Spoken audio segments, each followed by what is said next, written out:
You're listening to School Counseling Simplified, a podcast with easy-to-implement strategies for busy school counselors. Here's your host, Rachel Davis from Bright Futures Counseling. Let's play a little game of Would You Rather, School Counselor Edition. Okay, would you rather spend your weekend planning a group or spend your afternoon sitting in irrelevant PD? Yikes. Or would you rather be the only counselor with no one to collaborate with, or to spend hours searching online for engaging activities? All of these options are pretty bad, right? But unfortunately, they're all too real. But what if I told you I had a solution for you? What if I told you I had access to hundreds of school counseling lessons, groups, and activities, counselor-specific trainings on the topics you need most, and a community of like-minded school counselors to support you? You would say, yes, please. Well, that is what Impact is all about. Impact is my monthly membership for school counselors, and it helps you with all of these things. You get access to hundreds of resources. That's unlimited free downloads. Log in and get what you need right away to every single resource that's in my store. We add new resources each and every month. We're adding a new middle school and elementary resource each month, and some of these are bonus Impact exclusives, meaning that you can get resources just for members. You can request resources that you need and easily search so you can find exactly what you're looking for. And let's talk about the trainings, counselor-specific trainings on the topics you need most. We do these each and every month as part of our Coffee with the Counselor series. Impact members get to join for absolutely free. You earn PD certificates and you get exclusive access to members-only things like the Ultimate Small Group Experience and our Summer Summit Conference. And the community. Y'all, this is possibly my favorite part of Impact. I so look forward to jumping on these calls, to getting to know counselors who are similar to me and also completely different. It's so fun to hear from your experiences and your challenges, and everyone brings a unique perspective to the table. We have an exclusive online community, and we even have a cool app where you can chat with other counselors in these community circles. We have our monthly calls, like I mentioned, twice a month, and we share wins, troubleshoot tough cases, and just talk about what it's like to be a counselor, because so often we're on our own island at our school sites. So if any of that sounds like it's for you, I would love to see you inside Impact. Go to stressfreeschoolcounseling.com/impact to solve all of your counselor problems. And I have a special offer for my listeners. Use code POD at checkout to save 10% off your first month. Okay, let's go to today's episode. You're listening to another episode of School Counseling Simplified. So if you didn't listen to last week's podcast, go ahead and do that, because I'm talking all about small groups planning start to finish. So that was the start. This is the finish. This is a two-part episode. So like I said, if you didn't get a chance to listen to that one, I encourage you to do so. Last week I was talking about how to find students for your small group, how to ask for parent permission, and how to find time to schedule with teachers. Today, I'm going to talk to you about how you can plan the curriculum itself, the anatomy of a good small group, and how to collect data and assess and move through the tiers. Okay, so let's go ahead and dive in. Do you ever wish someone would tell you what you're supposed to be doing, when you're supposed to be doing it, and how you're supposed to be doing it? Well, I've got you covered with school counseling lesson plans for the entire school year. And the best part, they're absolutely free. Go to bit.ly/counseling lesson plans to download yours today. I hope you find these super helpful and you're going to have your best year yet. First up is planning the curriculum. So you may have small group curriculum provided for you, likely not. I think I had a book called like Grab Bag Guidance from the 80s or something that I would pull activities from, but you've likely been making your own or buying it from TPT, or if you're an Impact member, you have access to all of my small groups there. So either way, you're probably getting some activities from somewhere on the internet or from a former counselor or something, and you're figuring out what you're going to do and when. And there's so many amazing activities out there, but I do want to remind you that you need to have a standards-aligned plan. So what I like to do is I like to align all of my small groups with the Ask a National model. So if you go to the Ask a Student Standards, those are those mindsets and behaviors. It's a PDF online. I'll link to it in the show notes. You can go on there and you can pick different standards to meet your objective for that week, and then your activities will teach your objective. This way, you're not doing anything randomly, but you have a clear standards-aligned plan that you can later measure. So, for example, if you're doing a middle school group on healthy relationships, you could look at the Ask a Mindsets and Behaviors and see the standard that's BSS2, which says positive, respectful, and supportive relationships with students who are similar to and different from them. Perfect. That's the standard we're trying to align to. So then our objectives could be things like define the qualities of a healthy relationship, identify different types of relationships, describe characteristics of healthy communication, things like that. Differentiate between healthy, unhealthy, and toxic relationships. So every objective I just named could be a different week of the group. So for example, week 1, you could define the qualities of a healthy relationship, and you can do an activity to help define those qualities. And then the activity is the fun part. That's where you're going to find, a discussion card game or a board game or a craft or anything, role play scenario, anything fun that you find online, but knowing that it fits under that objective, it's going to teach the qualities of a healthy relationship or healthy friendship. And your objective is aligned to that ask a standard of the positive, respectful, and supportive relationships. So you can see how it all goes hand in hand. Then to take it a step further, you're going to use your objectives to create your pre and post test self-assessments. So these are self-assessments you're going to give at the beginning and the end of the group to see how students have changed as a result of your counseling services.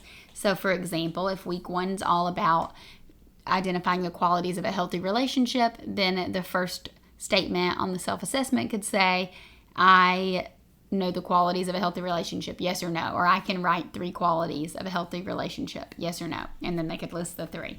Then you'll teach that, and then you will measure it by sending out the same self-assessment at the conclusion of the group, and then you can see if that week was effective or not, if they actually learned what your intended objective was.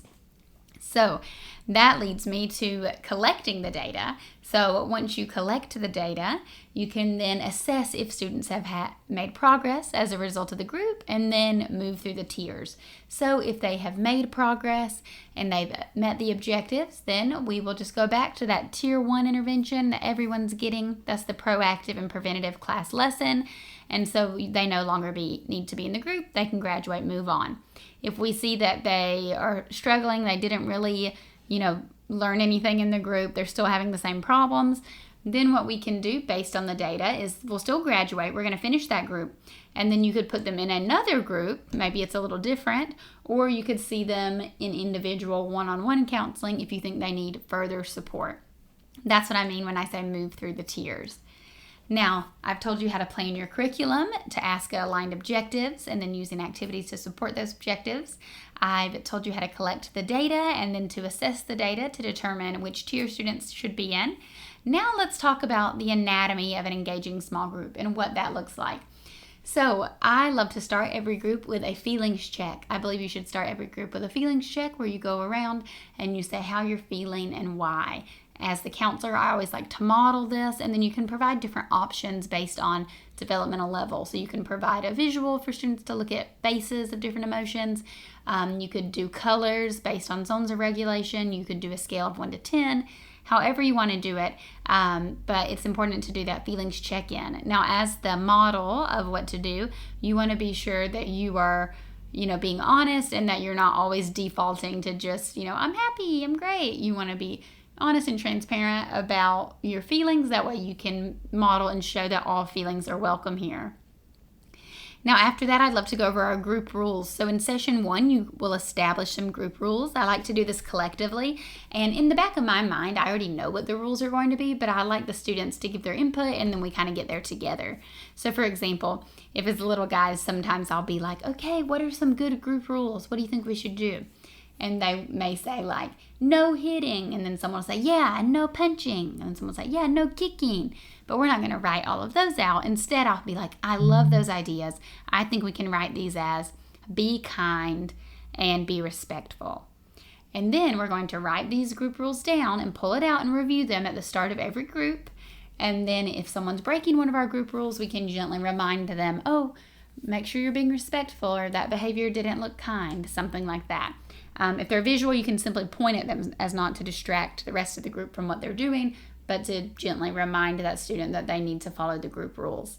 I always like to include confidentiality as a group rule.